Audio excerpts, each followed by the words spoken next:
Сотрудники ГИБДД на страже погоды. Завтра в Хабаровске ожидается метель с сильным снегопадом, и городу вновь грозит дорожный коллапс. На этот раз, чтобы сократить количество ДТП, милиционеры решили не скрываться от водителя, а наоборот сделать так, чтобы машины ДПС были видны всем. С подробностями Елена Чагина.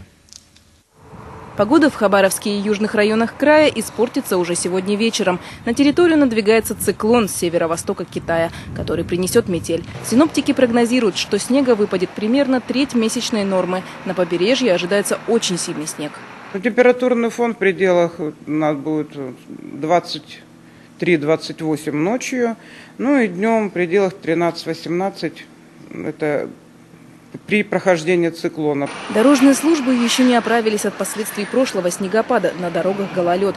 Однако специалисты госавтоинспекции уверяют, статистика ДТП не столь печальна. По сравнению, к примеру, с декабрем прошлого года аварий на треть меньше. Но в ГИБДД предпочитают бдительность не терять. Поэтому по вечерам экипажи госавтоинспекции теперь зажигают проблесковые маячки. Так распорядился начальник УВД. Чтобы водители не превышали скорость. В случае беды обещают прийти на помощь. Например, ночью сопроводить снегоуборочную технику или ребенка в машине отогреть. Самая главная задача – это помочь водителю быстрее добраться до дома. Особенно, когда снегопады, если он заглох, то вызвать там, помочь аварийку.